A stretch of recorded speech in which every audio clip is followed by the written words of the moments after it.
Baik, kita akan bahas soal penalaran umum SNBT. Di sini yang akan fokus kita jawab adalah contoh-contoh soal yang tidak mendukung, memperlemah, tidak memperlemah. Kemudian ada simpulan. Ini yang saya cek dari tryout-nya SNBT dari Kemdikbud, ada soal-soal yang seperti itu. Ini soal yang pertama. Kota X terletak di sebuah pulau yang jauh dari ibu kota provinsi dan terpisah oleh laut. Jauh dari ibu kota provinsi dan terpisah oleh laut. Meskipun begitu, harga BBM di kota tersebut sama dengan daerah lainnya. Berarti jika di sini BBM 10.000, di kota tersebut juga 10.000. Hanya saja menurut seorang ahli ekonomi, karena transportasi untuk menuju kota X terbatas, karena terpisah oleh laut tadi, beberapa barang elektronik di kota tersebut mempunyai harga yang lebih mahal dibandingkan kota lain. Manakah pernyataan yang mendukung dan tidak mendukung pendapat ahli ekonomi tersebut? Oke, yang dibicarakan adalah pendapat ahli ekonomi. Jadi sampai di sini saja. Yang pertama, pembangunan infrastruktur harus merata demi tercapai distribusi yang memudahkan masyarakat. Apakah ini mendukung pernyataan ahli ekonomi atau tidak? Menurut saya tidak. Kenapa ahli ekonomi membahasnya adalah barang elektronik? Di sini, dia nggak bahas itu, dan juga di sini ngomongin masalah transportasi. Di sini ngomongin infrastruktur, tentu sudah tidak sambung. Pemerintah daerah memberikan kebijakan pemotongan pajak bea masuk barang elektronik. Apakah ini mendukung? Tentu menurut saya tidak, karena apa yang di sini jelas ngomonginnya adalah harganya di sana itu lebih mahal untuk barang elektronik. Di sini malah pemerintah daerah memberikan kebijakan pemotongan pajak bea masuk. Ini mahal, ini malah motong pajak. Ternyata ini tidak mendukung. Dan yang ketiga, masyarakat dapat menggunakan jasa kurir ekspedisi untuk memudahkan pengiriman barang. Nah, ini mendukung. Kenapa? Ini menurut saya di sini ngomongin transportasi menuju kota X terbatas. Sehingga cara paling mudah untuk mengirim barang adalah dengan menggunakan jasa kurir. Nah, menurut saya ini mendukung. Para produsen barang elektronik memilih jasa ekspedisi dengan jangkauan yang lebih luas.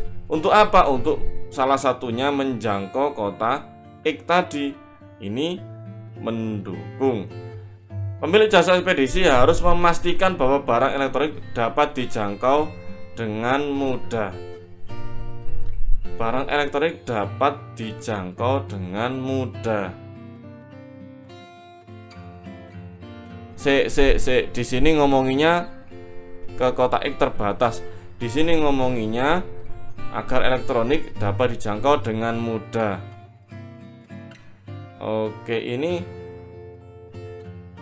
tidak sedang mendukung, ini beliwar. Beliwar itu adalah apa ya? Beliwar itu tidak sinkron sama yang dibahas pakar tadi. Saya pilih yang tidak mendukung.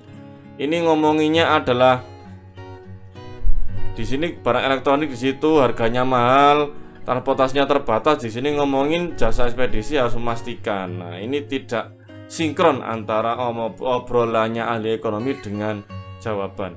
Menurut saya yang mendukung hanya 3 dan 4. Bagaimana menurut Anda? Silakan dijawab di kolom komentar.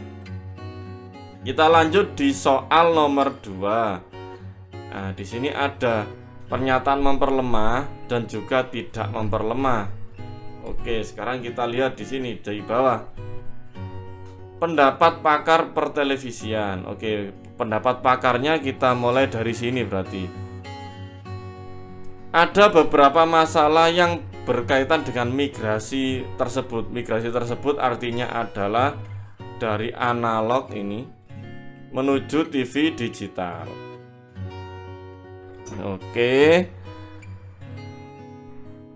Yaitu pembangunan infrastruktur siaran TV digital dan pembagian set-top box gratis belum rata, serta belum semua masyarakat mau pindah ke TV digital. Nah, belum mau pindahnya ini macam-macam tentunya. Sekarang kita lihat mana yang memperlemah dan mana yang tidak memperlemah atau tidak sinkron. Pemerintah sudah memutuskan untuk migrasi dari siaran TV analog ke siaran TV digital. Menurut saya ini adalah memperlemah. Nah, kenapa memperlemah? Di sini jelas pakarnya bilang rakyatnya belum siap. Pemerintahnya malah memaksakan memindahkan analog ke TV digital. Tentu ini memperlemah. Yang kedua, perlu investasi dana besar untuk pembangunan infrastruktur siaran TV digital. Iya benar, tapi ini bukan memperlemah pernyataan dari si pakar, tapi ini adalah memperkuat atau artinya tidak memperlemah. Yang ketiga, banyak TV milik masyarakat yang belum mendukung siaran TV digital. Iya memang karena tidak mendukung. Kita bisa cek di sini tadi ya, ada yang belum merata, ada sebentar. Banyak TV masyarakat yang belum mendukung. Bukan belum mendukung tapi tidak mau ya, bukan tidak mendukung tapi tidak mau. Nah, oke, ini berarti memperlemah. Ini kan belum mendukung ya, belum mendukung. Di sini tidak mau pindah. Tentu ini berbeda. Karena berarti ini sedang memperlemah atau memperparah dari apa yang dikatakan oleh pakar. Peralatan STB gratis sudah disiapkan dan didistribusikan secara masif oleh pemerintah. Di sini ngomongnya adalah apa? Belum rata. Ini sudah didistribusikan. Ini malah memperkuat agar apa masyarakat itu bisa menonton siaran TV digital. Berarti ini tidak memperlemah. TV digital mempunyai gambar dan suara yang jernih sehingga lebih menarik. Nah, ini malah memperkuat gitu ya, memperkuat pemerintah. Ini bukan memperkuat dari pakar. Oke, ini tidak memperlemah atau bukan tidak memperlemah lagi, ini enggak sinkron ya. Enggak sinkron. Oke, ini menurut saya barangkali bukan Bapak Ibu ya, anak-anak gitu. Karena ini untuk SNVT, anak-anak bisa, teman-teman, rekan-rekan bisa untuk cross check jawaban saya, barangkali punya jawaban yang lebih pas dari jawaban saya. Harga kacang kedelai impor dari beberapa pekan terakhir terus meroket. Oke, di sini kita lihat di sini. Manakah pernyataannya mendukung dan tidak mendukung? Oke, kita cari yang mendukung dan tidak mendukung. Oke, terus meroket harganya.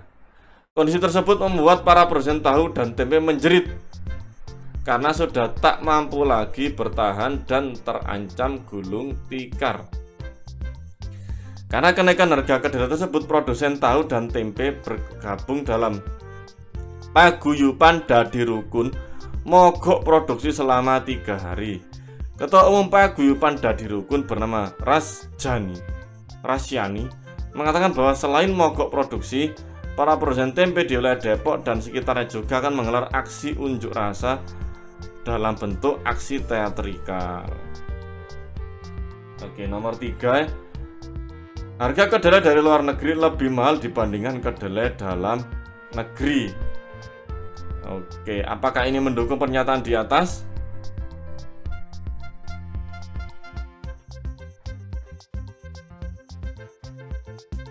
Oke, ini mendukung ya, yang jelas ini lebih mahal. Oke, apakah ada pernyataannya? Enggak ada ya, tapi jelas ya kalau luar negeri itu lebih mahal daripada dalam negeri. Kualitas kedelai produk dalam negeri lebih bagus dibandingkan kedelai produksi luar negeri. Nah, apakah ini mendukung atau tidak mendukung? Ini sedang tidak mendukung. Kenapa? Karena yang dibicarakan adalah kedelai luar negeri ini ya, kedelai impor. Nah, Nah, yang dibahas adalah kedelai impor. Tapi di sini malah ngebahas bahwa kedelai dalam negeri lebih bagus. Ini tidak sedang mendukung, malah sedang mengkritik. Kenaikan harga kedelai akan membuat kenaikan harga tempe yang menjadi andalan masyarakat menengah ke bawah. Oke, apakah ini mendukung? Oke, di sini adalah permasalahannya mereka ini karena kenaikan harga kedelai, maka mereka demo dan mau gulung tikar. Nah, oke, karena mau gulung tikar mereka demo. Oke, kebalik ya, unjuk rasa. Oke. Di sini malah ngomongin apa? Kenaikan harga kedelai akan membuat kenaikan harga tempe yang menjadi andalan. Oke, ini pernyataan yang benar, tapi tidak sedang mendukung atau sedang apa gitu, nggak jelas gitu. Maka saya lebih memilih tidak mendukung. Ya, memang benar juga kalau kenaikan harga kedelai membuat kenaikan harga tempe. Tapi statusnya di sini tidak sedang mendukung, malah sedang ngedropkan. Mogok produksi dilakukan agar produksi tahu dan tempe mendapatkan perhatian dari pemerintah. Apakah ini mendukung di sini? Perhatian pemerintah? Nggak juga gitu, nggak juga. Sebenarnya targetnya sebenarnya bukan hanya pemerintah, tapi banyak kalangan sebenarnya. Bisa jadi tengkulak atau sebagainya, atau importir ya. Jadi sasarannya bukan hanya pemerintah ini, karena pemerintah bukan pada status yang mengimpor. Saya lebih memilih yang tidak mendukung kalau yang ini. Dan tujuan aksi unjuk rasa adalah agar kedelai turun, harga kedelai turun seperti semula. Harga kedelai turun seperti semula. Ya, mungkin ya dengan mogok 3 hari, kedelai nggak laku-laku, kemudian unjuk rasa, akhirnya Pak Tengkulak kedelai ini mau menurunkan harganya. Saya lebih memilih yang mendukung. Oke, begitu. Kita next di soal nomor 4.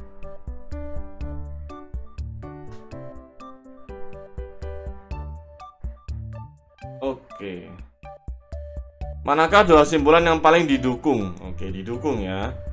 Oke, sekarang kita lihat sini. Durian merupakan salah satu buah yang memiliki banyak penggemar. Buah tropis ini menjadi primadona karena memiliki daging buah bertekstur lembut, ditambah cita rasa manis dengan sedikit sentuhan pahit. Lembut, manis, sentuhan pahit. Ada beberapa manfaat durian seperti mencegah penyakit kanker hingga meningkatkan kesehatan pencernaan. Selain itu, durian juga banyak mengandung vitamin C dan vitamin B6. Ada vitamin C, B6, dan juga lain-lain ini. Oke. Mana dua simpulan yang paling didukung? Karena rasanya enak, hampir semua orang suka mengkonsumsi buah durian. Di sini ada ngomongin banyak penggemar. Ini semua orang suka. Rasanya enak. Enak adalah penjelasan dari lembut, sentuhan pahit dan manis. Oke, ini kita save ya, kita save dulu. Buah durian termasuk makanan mengandung karbohidrat tinggi. Apakah ada penjelasan karbohidrat tinggi? Nggak ada, ini jelas salah. Karena rasanya yang manis, ada manis, ini manis. Mengandung gula alami. Mengkonsumsi buah durian sangat aman bagi penderita diabetes. Apakah ada gula alami dan manis? Oke, alami itu berarti dari alam. Oke, dari alam. Oke, ini kita save dulu aja karena ini manis, cocok. Gula alami dari alam, karena durian itu ya dari alam. Rajin mengkonsumsi buah durian dapat meningkatkan kesehatan tulang karena manfaat yang terkandung di dalamnya. Oke, apakah ada ngomongin tulang? Tiamin, mangan, kalium. Kalau tulang itu kalsium ya. Ini kalium. Oke, saya rasa ini enggak. Baunya yang harum membuat banyak orang tertarik untuk mengkonsumsi buah durian. Bukan karena baunya harum ya, tapi ini. Di sini ada karena tekstur lembut, pahit, dan manis. Nah, ini salah. Saya rasa jawaban yang paling cocok menurut saya adalah 1 dan 3. Oke, begitu.